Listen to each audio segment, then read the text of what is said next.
Assalamualaikum warahmatullahi wabarakatuh. Alhamdulillah, asyhadu an la ilaha illallah wahdahu la syarikalah wa la na'budu illa iyyah wa asyhadu anna sayyidana Muhammadan abduhu wa rasuluhu al-muzallalu bil ghamamah. Allahumma salli wa sallim wa barik ala sayyidina wa habibina syafi'ina Muhammadin wa ala alihi wa sahbihi wa man tabi'ahu wa nasarahu wa walah. Amma ba'du, faqad qala Rasulullah sallallahu alaihi wasallam, man salaka tariqan yaltamisu fihi ilman sahhalallahu lahu bihi tariqan ilal jannah. Ya Rabbi bil Mustafa balligh maqasidana waghfir lana ma madha ya wasi'al karami ya Rabbi.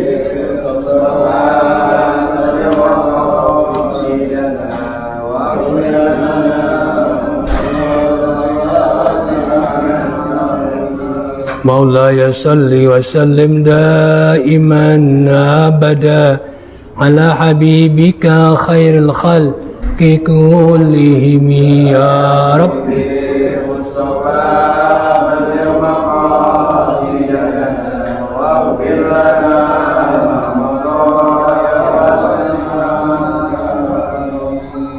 والحبيب الذي ترجى شفاعته لكل هول من الأهوال مقتحم يا رب.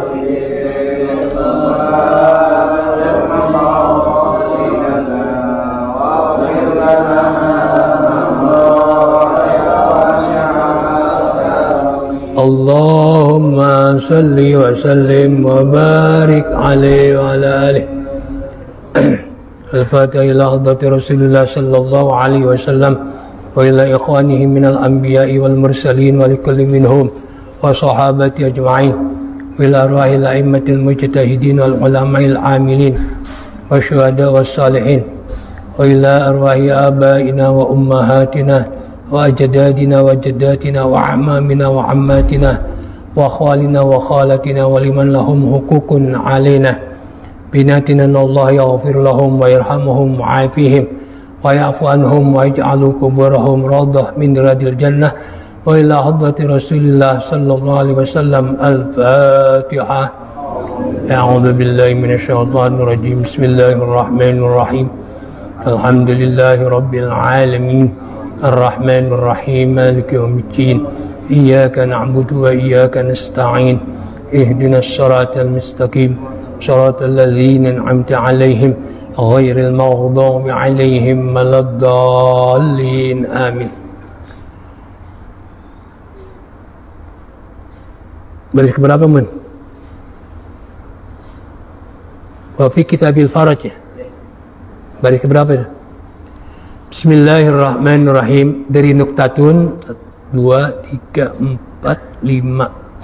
Baris kelima dari nuktatun itu yang di pinggir. Setelah bait, setelah syair itu 5 baris. Di tengah-tengah wa fi kitabil faraj. Dan di dalam kitab Al-Faraj ini masih tentang melawan hawa nafsu.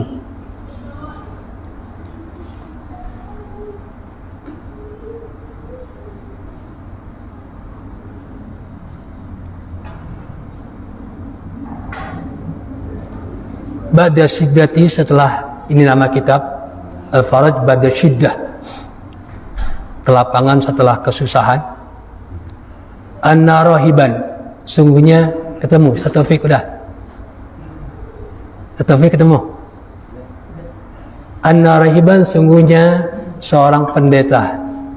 Rahib namanya ruhban. Kita tahu ada rahib yang sebelum Rasulullah diutus sangat terkenal, yaitu Buhaira. Dia yang mengetahui dalam rombongan orang-orang Arab Makkah di mana Rasulullah ikut ketika itu. Jadi Rasulullah SAW umurnya sudah belasan tahun, sudah nggak pantas lagi menjadi pengembala, Nah, kebiasaan bangsa Arab Mekah itu kalau musim panas mereka berdagang ke Syam, yaitu Syria dan sekitarnya, termasuk Yordania, Palestina, Lebanon. Kalau musim dingin mereka ke Yaman. Nah, ketika pamannya akan berangkat berdagang seperti orang-orang Arab Mekah lainnya, Rasulullah kelihatan sedih.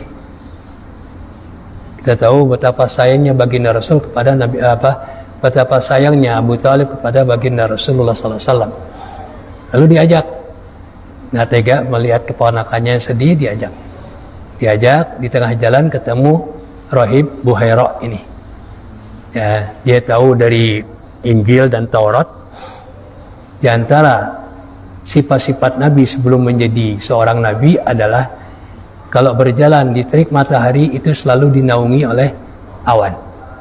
Al-muzallalu bil ghamamah. Rupanya itu Buhaira melihat ada rombongan dari Mekah ini, kok ada seorang pemuda ini dipayungi dari terik matahari oleh awan. Maka diajak mampir itu rombongan. Diajak mampir. Lalu Buhaira bertanya kepada Abu Thalib, karena Abu Thalib ketika itu pemimpin yang memimpin rombongan pedagang dari Mekah. Ini siapa anak muda ini? Kata Abu Thalib, anak saya. Kata Rahib, kamu bohong. Karena dalam Taurat dan Injil Rasulullah itu yatim. Kamu bohong. Ya, kamu bohong. Akhirnya dia ngaku sendiri, ya ini bukan anak saya tapi keponakan saya. Ini kamu jangan ajak ke mana? Ke Syam. Di sana banyak Yahudi, banyak Ahlul Kitab. Mereka pasti akan tahu. Maka dibawa pulang lagi ke Mekah. Baru Rasulullah bisa ke Syam itu ketika berumur 25 tahun. Ya, itu membawa barang dagangan Siti Khadijah, kan gitu ceritanya. Nah, itu rahib yang sangat terkenal. Nah, ini juga ada rahib ishtaharra, dia terkenal. Bibiladi Misra, di negeri Mesir. Terkenal apanya? Bil mukasyafati, yaitu dengan ilmu mukasyafah. Tahu sebelum orang tahu. Orang lain nggak tahu, dia tahu, namanya mukasyafah, terbuka. Ya, kalau orang Islamnya disebut min auliyaillah, itu karomah. Sebenarnya Muslim nih, cuma orang belum tahu, nanti ketahuannya. Ya, nggak mungkin lah ada Yahudi ya punya mukasyafah begitu ya, ada rahib. Ya, sementara nggak beriman, nggak mungkin. Ya, kalau mungkin itu dari setan. Ya, dari setan. Ya, tapi kalau beriman itu berarti dari Allah Subhanahu wa taala. Faqala alimun minal muslimina. Maka berkata seorang alim dari kaum muslimin, ini kok ada orang kafir yaitu rahib, yaitu punya mukasyafah. Akhirnya orang alim dari kaum muslimin ini kata dia, la budda min qatlihi. Ini harus dibunuh. Harus dibunuh. Kalau enggak bahaya ini. Ya, bisa mengocokkan umat Islam. Gitu kan? Ya, bisa melemahkan akidah umat Islam. Itu kata seorang alim dari kaum muslimin. Khaufan 'alal muslimina ayaftinahum. Karena dia khawatir kaum muslimin ini terfitnah, tergoda. Ya, bisa menjadi fitnah bagi kaum muslimin. Maka sodahu, maka dia sendiri langsung mendatangi rahib itu bisikinin usamamatin, dengan membawa pisau yang telah diracun. Ya, yang telah diracun itu pisau. Falamma taraqa babahu, maka manakala orang alim dari kaum muslimin itu mengetuk pintu rumah si rahib, rumah si pendeta, kala pendeta itu berkata, itu hasikin. Kata pendeta itu, buang pisau kamu. Luar biasa ya. Dia tahu mau dibunuh, ya, kata si pendeta, buang pisau kamu. Ya, ketika orang alim itu ngetuk pintu, dibukain, ya kan, ketuk pintu, ya, lalu buang pisau kamu. Belum ngomong apa-apaan, suruh buang pisaunya. Ya, buang pisau kamu.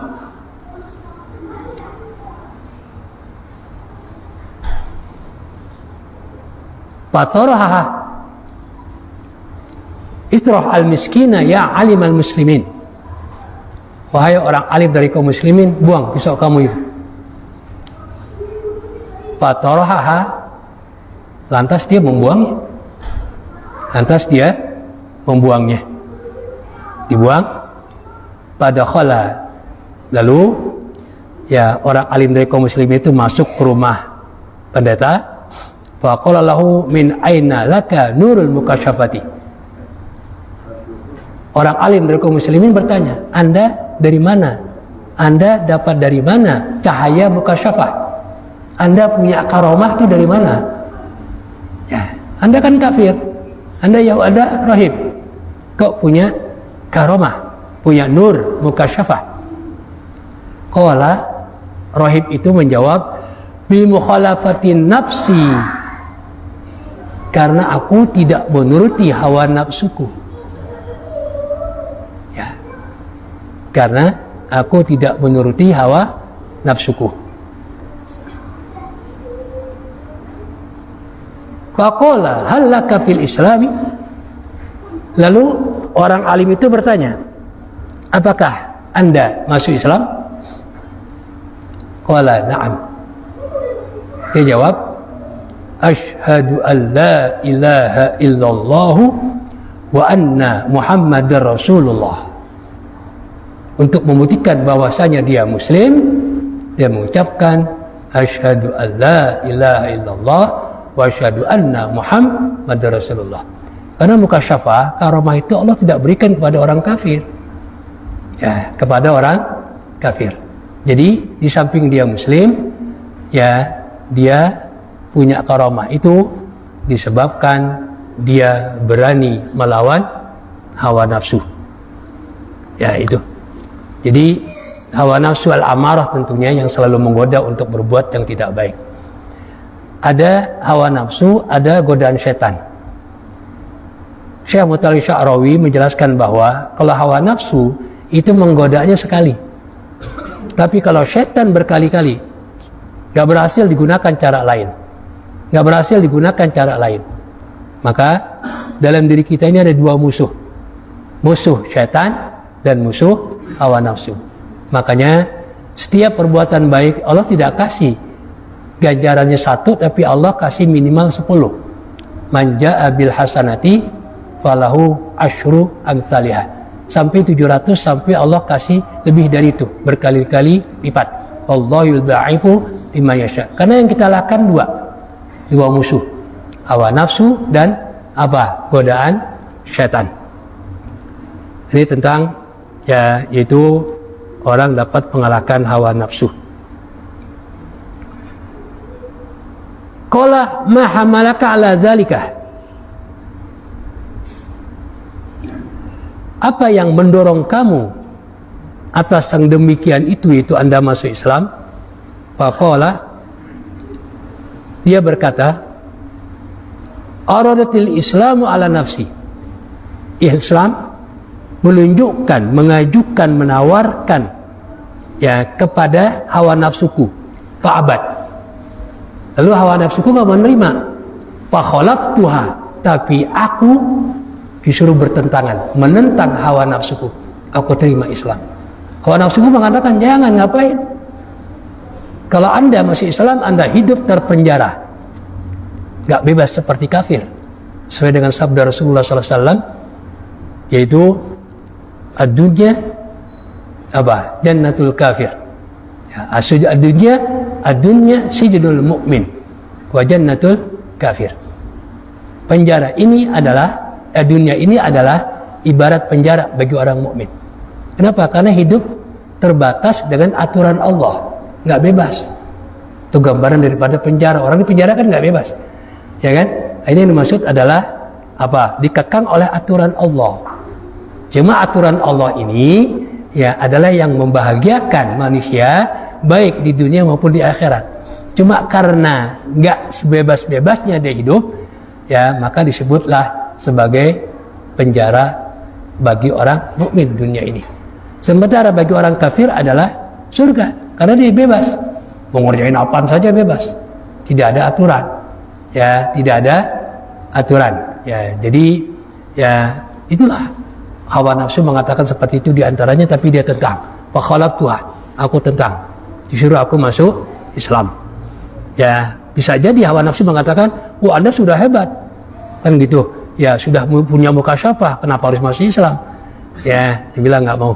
Tetap dia mau masuk Islam. Ya, itu. Nah, kemudian wahuqiyah diceritakan, ana abidan, ada seorang ahli ibadah min ubadi Bani Israel, dari orang-orang ahli ibadah dari Bani Israel. Abid seorang, kalau ubad itu jamaknya. Rawadatsu imra'atun an nafsihi, dia dirinya, nafsunya itu ya, hawa nafsunya tergoda oleh seorang wanita, ya, seorang wanita. Fatalaba minha, lalu dia minta kepada wanita itu ma'an, air. Dia tatahharu bihi, untuk dia bersuci dengan air tersebut. Ini cara dia untuk apa? Melawan hawa nafsu. Hawa nafsunya mengatakan, ayo cepet. Ya, itu perempuan udah mau. Ya udah macam-macam lah. Ya, justru dia minta apa? Minta air. Minta air untuk apa? Dia tatahharu bihi, untuk dia bersuci. Tsumma sa'ada, karena dia di dalam rumah, pintunya dikunci oleh perempuan itu, perempuan yang menggoda. Hawa nafsu mengatakan udah, ya, tapi dia justru melawan dengan cara dia minta air untuk dia berwudu. Tsumma sa'ada, kemudian karena rumah itu ada tingkatnya, kemudian dia naik, menghindar dari perempuan itu, naik ila maudhi'in alin, ke tempat yang sangat tinggi, bil qasri, di rumah itu atau istana itu. Di gambarannya istana ini, qasar. Qasar itu istana, ya. Warama nafsu ilal ardi, dan dia jatuhkan dirinya ke mana? Ke lantai, ke bumi. Ya, ardi itu ke lantai. Ya, karena untuk apa? Menghindari godaan hawa nafsu, ya. Dalam hal ini adalah godaan perempuan. Pakilah li iblisa, lalu dikatakan kepada iblis. Siapa yang mengatakan? Atasannya. Apa kata atasannya? Hala aghwaytahu, godain dia. Ya, godain dia. Dirumuskan dia, sesatkan dia. Apa kata iblis? Faqala, iblis berkata, laisa li sultanun ala man khalafa hawahu. Aku tidak punya kekuasaan, tidak mampu untuk menggoda, mempengaruhi alaman khalafa hawahu, atas orang yang dapat melawan hawa nafsunya. Iblis saja nggak berani, susah. Hawa nafsunya saja dia berani melawan, menentang, apalagi godaan iblis. Disinilah iblis menyerah. Jadi pada dasarnya ya, iblis itu ya sebatas menggoda, memaksa nggak bisa. Apalagi sampai menyakiti orang yang digoda, lantas nggak mau. Ingat ini, iblis sebatas menggoda. Kalau iblis bisa menyakiti orang yang tidak tergoda oleh godaannya, orang yang nggak tersesat oleh sesatannya, habis kita pada bengap. Ya, habis. Di saat azan subuh kita bangun, kita sholat, berarti kan kita ngelawan godaan iblis. Iblis maunya apa? Lanjutin tidur, ya kan? Iblis cuma nyesel doang. Dia nggak bisa menyakiti anggota tubuh kita. Kalau dia bisa, habis kita tiap pagi bengep, ya kan? Lawannya iblis nggak kelihatan. Ya, makanya kata iblis, ya, nanti ketika manusia mengadu kepada iblis, kepada syaitan, ada manusia yakin apa yang mereka lakukan daripada perbuatan maksiat tidak lepas dari godaan iblis. Mereka datang ke iblis minta pertanggung jawabannya. Apa kata iblis? Difirmankan oleh Allah Subhanahu wa taala, "Wa ma li 'alaikum min sultan illa an da'autukum fastajabtum li fala talumuni walumu anfusakum." Ya, itu kata iblis. Apa kata iblis? "Ma li 'alaikum min sultan." Aku tidak punya kekuasaan atas kamu manusia. illa an da'autukum, kecuali aku hanya mengajak kalian. Mengajak, sebatas mengajak, menggoda, udah ya, sebatas mengajak. Illa an da'autukum, kecuali ya, kecuali aku sebatas mengajak. Fastajabtum li, lalu kalian mengikuti ajakanku. Fala talumuni, maka janganlah kalian menyalahkan aku. Walumu anfusakum, tapi salahkanlah diri kalian. Kira-kira nyesal gak tuh manusia nanti?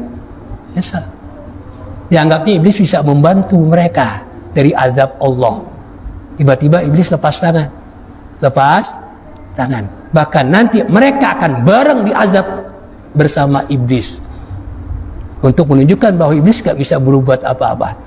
Bahkan apa yang disembah oleh manusia selain Allah, ya, itu Allah akan jadikan sebagai bahan bakar api neraka. Ya, antum ya hatabu jahannam. Ya.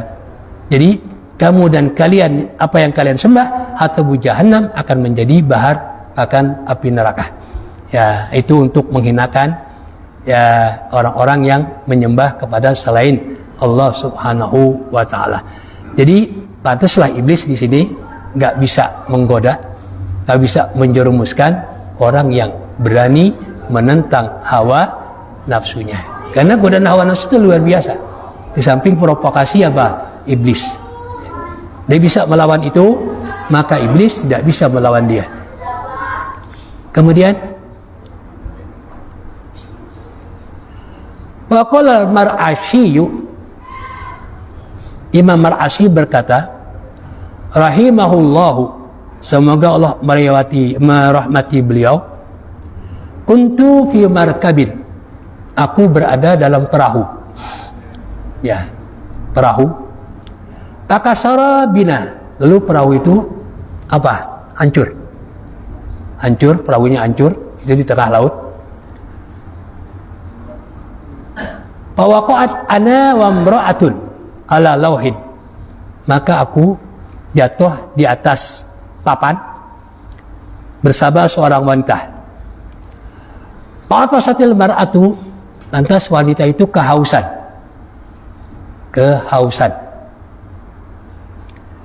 Fasa'altullaha ayaskiyaha, lalu aku mohon kepada Allah agar Allah memberikan air kepada wanita itu.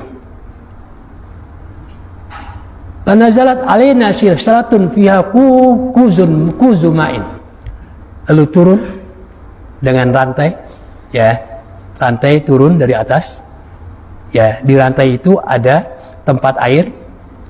Panazartu ila rajulin fil hawai, lalu aku melihat ada seorang laki-laki di udara. Jadi dia menurunkan itu, ya, dia yang menurunkan tempat air itu dengan rantai, ya. Fakultu lahu, lalu aku bertanya kepada orang yang ada di udara di udara tadi, yang menurunkan apa, tempat air, ya, menggunakan rantai. Kaifa jalasta fil hawai, bagaimana kok Anda bisa duduk di udara, ya kan, nggak jatuh? Qala, orang itu berkata, taraktu hawaya, ya, li hawain, aku meninggalkan hawa nafsuku, aku menantang hawa nafsuku. Fajalasani, lalu aku didudukkan fil hawa, di hawa ini, di udara ini. Ini luar biasa, ya, dapat melawan hawa nafsu itu mempunyai apa? Keberkahan, ya. Kemudian waqala Shibli, ini seorang min auliyaillah, dan berkata Syekh Shibli rahimahullahu, semoga Allah merahmati beliau, lama qalat lahu syajaratu, manakala berkata kepada Shibli asyajaratu, pohon. Kok pohon bisa berkata? Ya, bisa saja dengan kehendak Allah. Dulu pohon pada masa Nabi, jadi pohon itu ditebang, pohonnya besar, lalu dijadikan tempat berdirinya Rasulullah di saat khutbah, selalu di situ. Nah, ketika ada seorang Najjar itu apa? Tukang kayu, bikinin mimbar. Rasulullah pindahkan karena dibikinin mimbar, itu tempat atau bekas tebangan pohon yang Rasulullah pakai untuk berdiri beliau, nangis karena nggak dipakai lagi oleh baginda Rasul. Nangis ya, nangis. Bukan saja Rasulullah dengar, sahabat juga dengar. Nangis, ada dipegang Rasulullah diam. Nah, jadi kalau di sini pohon berkata kepada Syekh Shibli, ya wajar-wajar saja dengan kehendak Allah Subhanahu wa Ta'ala. Karena beliau terkenal seorang apa? Min auliyaillah. Apa kata pohon itu? Kun misli. Jadilah aku, jadilah kamu seperti aku. Kata pohon itu kepada Shibli, jadilah engkau seperti aku. Ya, jadilah engkau seperti aku. Apa yang dimaksud? Yarmuni bil ahjari. Mereka melemparkan aku dengan batu. Mereka nyambitin aku dengan batu. Warmihim bisimari. Tapi aku berikan mereka buahan. Ini apa? Melawan hawa nafsu, tidak membalas. Justru dia apa? Dibalas dengan kebaikan. Ya kan? Disambitin nama batu, justru dibalas dengan apa? Buahan. Ya, itu bahasa apa? Kinayah. Faqala laha. Maka Shibli berkata kepada kelewat ya. Waqala. Benar. Ya, faqala laha. Lalu berkata Shibli kepada pohon, kaifa basiruka ilan nari. Kenapa? Kok tempat kembali kamu neraka? Qalat, pohon itu berkata, bimaili mal hawai, karena aku mengikuti hawa nafsu, hakaza, nggak disebutin bentuknya. Itu sebabnya, ya walaupun dia nggak membalas, tapi dia balas dengan buahan, tapi karena dia pernah mengikuti hawa nafsu, maka dia masuk api neraka. Ya, jadi sebenarnya ya ini sebagai ibarat saja. Ya, kita tahu pohon, ya binatang, ya itu kan nanti tidak ada neraka dan surga bagi mereka. Ya, untuk binatang juga tidak ada neraka dan surga. Memang mereka Allah hidupkan kembali. Mereka Allah hidupkan kembali binatang ini. Yang lemah akan membalas yang kuat. Ketika di dunia, ya seperti binatang pemangsa, ini kan banyak menyakiti. Ini akan dibalas nanti. Nah, setelah mereka sudah menerima pembalasannya, Allah jadikan tanah. Nah, orang kafir lihat, enak banget tuh, ya kan? Jadi tanah, nggak ada apa, nggak ada tanggung jawab, selesai. Ya, maka mereka mengatakan apa? Ya laitani kuntu turaba. Ini ucapan orang kafir. Ketika melihat binatang-binatang itu Allah jadikan tanah, mereka pengen. Ya, kalau manusia enggak, tetap ada kelanjutannya, neraka dan surga, gitu. Tapi kalau binatang nanti habis udah, ya, itu. Makanya saya juga bingung kalau ada orang mengatakan bahwa anjing ahlul kahfi ikut masuk surga bersama ahlul kahfi. Nah, itu cerita apaan? Ya kan? Memang ahlul kahfi anjingnya ikut begitu, ya anjingnya ikut tidur, Allah tidurkan kan. Cuma bedanya kalau anjing Allah tidak bulak-balikin badannya, karena kalau binatang dengan tanah itu, tanah nggak bisa memakan jasad binatang. Tapi kalau manusia dia tidur ya dalam waktu yang lama itu, maka tanah itu akan menggerogoti badan manusia. Nah, supaya badan ahlul kahfi itu tetap utuh, wa nuqallibuhum dzatal yamini wa dzatal shimali wa qalbu basitun zira'ihi bil wasid. Kata Allah, kami bulak-balikin wa nuqallibuhum, ya ke kanan ke kiri. Kan tidurnya berapa? 300 tahun lebih, ya kan? Kenapa nggak hancur badannya? Ini rahasianya. Kemudian di gua itu ada apa? Matahari masuk.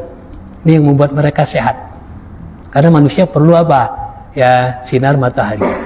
Itu kan matahari masuk dalam gua itu. Ya, itu. Kambingnya juga ikut memang. Cuma kambingnya Allah tidak bulak-balik. Karena beda binatang dengan manusia. Binatang nggak hancur katanya. Ya, itu rahasianya. Ya, wa nuqallibuhum dzatal yamini wa dzatal shimali wa qalbuhum basitun. Kan gitu. Ya. Nah, itu ya mengenai ahlul kahfi, yaitu para pemuda. Ya, makanya saya kalau melihat pemuda ya yaitu menyelamatkan imannya, rajin ke majelis taklim, Ini namanya Ahlul Kahfi modern. Karena mereka itu para pemuda. Innahum fidyatun amanu bi rabbihim wa zidnahum huda. Kata Allah, mereka adalah para pemuda. Ya, karena menyelamatkan imannya dari raja yang zalim, ya, maka kami tambah keimanan mereka. Ya, makanya saya menganggap pemuda yang yaitu menyelamatkan iman mereka, yaitu gemar ke majlis-majlis taklim, ini adalah ya Ahlul Kahfi modern, ya. Kemudian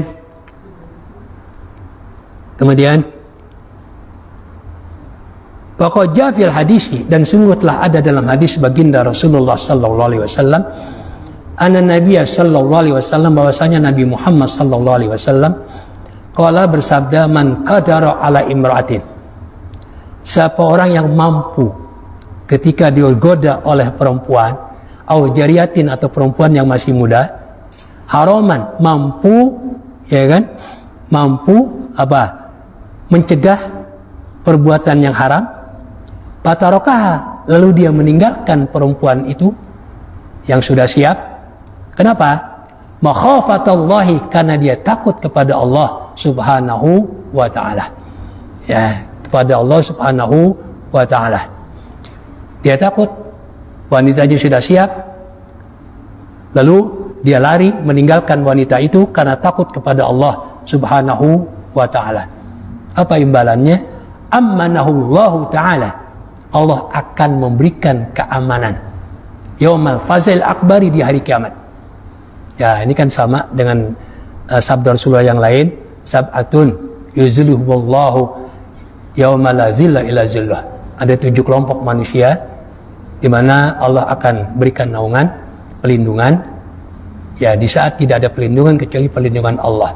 Allah sebutin pertama, al-imamul adil, pemimpin yang adil, ya, tentu yang muslim, ya kan, ya, karena pemimpin itu mempengaruhi bawahan, ya kan, ya, pemimpinnya nggak benar, ya, atau pura-pura bego, bawahannya ikut bego, ya, ikut-ikut bego juga, pura-pura bego, ya kan, ya, seperti itu. Jadi inilah al-imamul adil. Nah, lalu ada lagi berikutnya ini, itu seorang laki-laki, ya kan, diundang oleh perempuan, lalu dia karena takut kepada Allah dia kabur. Ini sama ini. Makanya di sini yaitu Allah akan memberikan keamanan, ketenangan. Wa harrama 'alaihi nara, dan Allah haramkan atasnya api neraka. Wa adkhalahul jannata, dan Allah masukkan dia ke dalam surganya Allah. Itu berarti kenapa? Melawan hawa nafsu. Hawa nafsu kan menyuruhnya, udah kerjain kan begitu, ya, tapi dia lawan. Itu yang paling berat. Ya, nggak ubahnya Nabi Yusuf alaihissalam. Nabi Yusuf, ya, kita tahu dia digoda, ya, oleh hawa nafsunya dengan Zulaikha. Dimasukkan ke ruangan tertutup, lalu dikunci, ya, lalu Nabi Yusuf dikejar-kejar. Kan gitu ceritanya. Ya, dikejar-kejar, lari terus Nabi Yusuf, nggak pernah berhenti lari.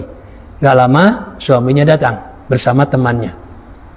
Lihat pintu ruangan itu tertutup, dikunci, ya, suaminya curiga, ditendang, terbuka. Begitu terbuka, dilihat kok ada Yusuf dengan istrinya. Marah itu suaminya.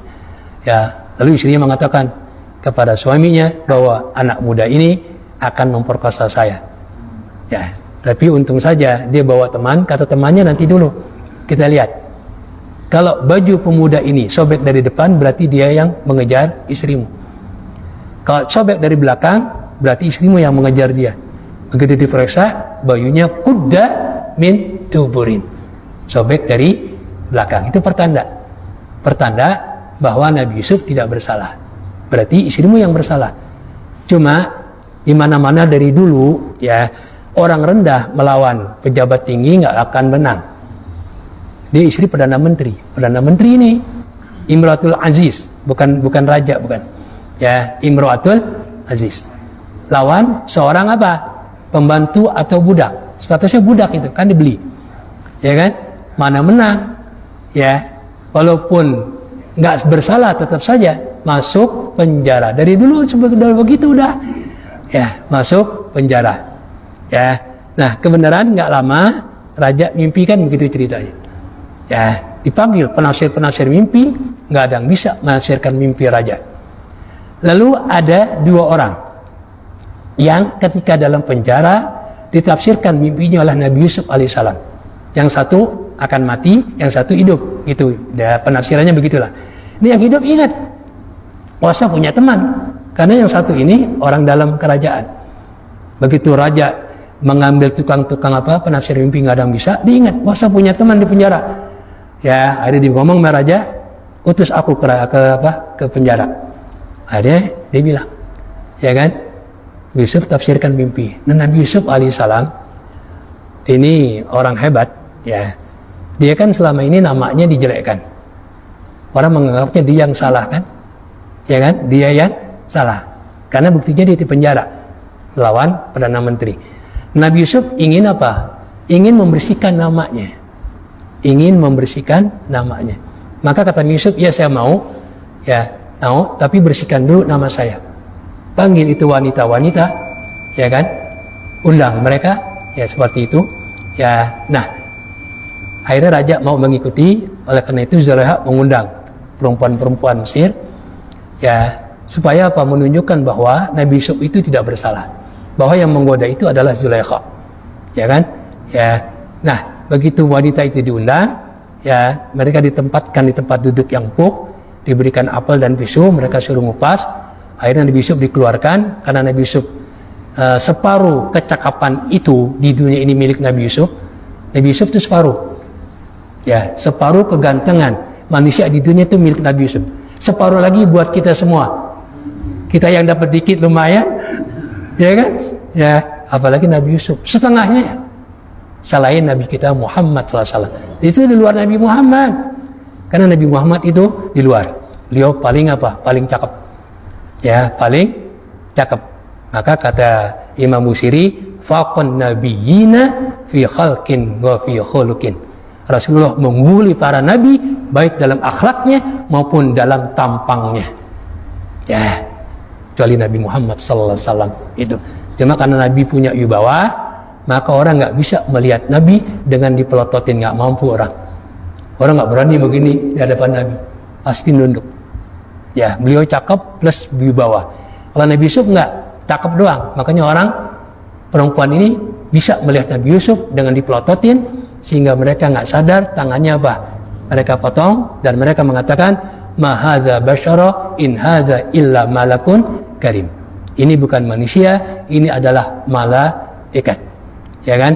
Nah, baru di situ Zulaikha mengaku, ya bahwa aku yang menggoda dia. Akhirnya orang memaklumi, ya kan? Orang yang baru saja melihat tadi wanita-wanita tadi sebentar saja nggak sadar, apalagi Zulaikha. Tiap hari dia ngelihat Nabi Yusuf, ya di ke dapur ada Nabi Yusuf, di ruang tengah ada Nabi Yusuf, ya kan? Ke ruang tamu ada Nabi Yusuf, mana tahan?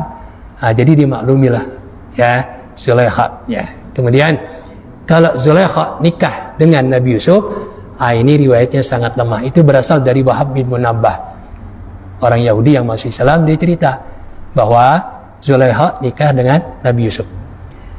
Ya, pertama gini, ya umur antara Zulaikha dengan Nabi Yusuf ini berbeda jauh. Karena Zulaikha ketika itu istri Perdana Menteri, Nabi Yusuf masih anak-anak ketika digoda, ya kan? Ya, itu perbedaannya jauh. Nah, ketika dia masih Perdana Menteri, meskipun perbedaan jauh, itu tentu kecantikannya terjaga. Kenapa? Karena dirawat tiap hari ke salon, umpamanya ya istri Perdana Menteri, ya kan? Tapi setelah nggak jadi Perdana Menteri, drop, tuanya kelihatan, jadi nenek-nenek. Nah, ketika Nabi Yusuf menjadi raja, ya kan? Ya, kan setelah itu Nabi Yusuf yang menguasai Mesir. Dia sedang berjalan dengan kuda kebesarannya, ketemu nenek-nenek. Lalu kendali kuda itu dipegang oleh nenek-nenek. Lalu nenek-nenek itu berkata, lalu Yusuf bertanya, man anti? Ana Zulaikha. Aku adalah Zulaikha. Nabi Yusuf bingung. Kok sudah tua? Ya. Aku begini karena kamu, katanya. Begitulah. Ya, kira-kira kayak gitu. Ya. Ini ya memang Allah maha mampu untuk mengembalikan Zulaikha kembali menjadi muda. Maha mampu kan? Maha mampu. Cuma nanti kesannya jelek. Kalau memang betul terjadi pernikahan, orang akan berkata, wah benar tuh dulu Nabi Yusuf juga nafsu kan begitu. Buktinya sekarang mereka nikah, iya enggak? Ya, nah, jadi itu riwayatnya lemah. Terserah mau percaya, boleh enggak boleh. Ya, saya katakan itu berasal dari seorang Yahudi namanya Wahab bin Munabbah. Kita percaya juga kita nggak rugi. Kita nggak percaya juga kita nggak rugi. Orang bukan hadis, bukan apa, bukan Quran kok. Ya, bukan Al-Quran. Gitu. Ya, makanya kalau kita mendoakan kedua mempelai, ya janganlah membawa Nabi Yusuf dengan Zulaikha. Kan ada orang mendoakan mempelai itu, Allahumma alif bainal arusin kama alafta baina Yusuf wa Zulaikha. Ya Allah, akrabkanlah kedua mempelai ini seperti engkau mengakrabkan antara Yusuf dengan Zulaikha. Itu banyak yang mendoakan itu. Mal doa untuk kedua pengantin itu dari Rasulullah, Allahumma barik alaihima, atau Allahumma barik alaihima wa barik lahuma wa jama bainahuma boleh ya fi khairin. Itu doa dari Rasul. Ya itu. Kalau yang Allah alif itu tambahan. Ada yang memasukkan apa? Baina Zuhur Yusuf wa Zulaikha. Lebih baik janganlah. Ya, ujiannya berat. Ya, anda kayak Nabi Yusuf ujiannya lagi ya. Jadi ya nggak usah, ya cukup kalau mau Rasulullah saja. Baina Sayyidina Muhammadin sallallahu alaihi wasallam wa Khadijatul Kubra wa Aisyah ridha. Itu udah lebih dari cukup, itu udah. Ya, itu. Ya, saya kira cukup ya sampai di sini. Ya, jadi nanti masuk ke nuktah, yaitu cerita yang unik ya dari Abu Zar'ah. Ya, saya kira cukup. Wallahu a'lam bishawab. Nastaghfirullahalazim, alhamdulillahi rabbil alamin, hamdan katsiran tayyiban mubarakan fi hamdan muwafiyan li ni'ami mukafiyan li mazidih. Ya Rabbana ya Allah ya ilahana lakal hamdu kama yanbaghi li jalali wajhikal karim wal azimi sultanik. Allahumma salli wa sallim ala sayyidina Muhammad wa ala ali sayyidina Muhammad. Allahumma ij'alna wa ahlana minal ladzina yastami'una al-qawla fayattabi'una ahsana. Allahumma rizqna ilman nafi'a wa rizqan halalan tayyiban katsiran mubarakan fih. Allahumma inna nas'aluka al-afiyah wa dawamal afiyah wa syukra 'alal afiyah wal ghina 'anil nas. Allahumma inna nas'aluka al-'afwa wal afiyah wal mu'afata da'imata fid dini wad dunya wal akhirah. Rabbana atina fid dunya hasanah wa fil akhirati hasanah wa qina adzabannar. Sallallahu ala sayyidina Muhammad wa ala alihi wa sahbihi wa sallam. Subhana rabbika rabbil izzati amma yasifun wa salamun alal mursalin walhamdulillahi rabbil alamin. Assalamualaikum warahmatullahi wabarakatuh.